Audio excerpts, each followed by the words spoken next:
Listen, this is why it's always important to move in silence. Because when God tell you to do something, what He's telling you to do is not going to make sense to everybody. What He's asking of you is not going to make sense to nobody else. It barely makes sense to you.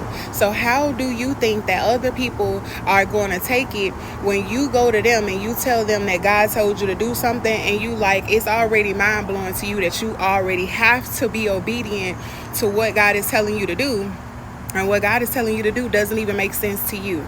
That's why it's important to move in silence, because what God is asking of you, or what God is going to ask of you, He's going to need for you to move in silence.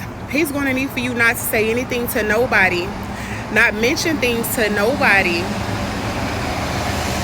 He's going to need for you to move and be obedient to what He said, because He don't want nobody else to get into your head and have you thinking outside of what He's already told you. People aren't going to see things the way you are being shown things. When God give you the vision, He doesn't give it to everybody else.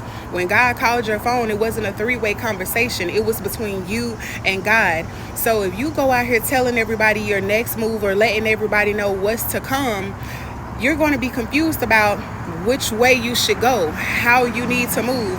When God said what He said, you just have to move on it and trust and know that God is God. He even said in His word, I am who I am.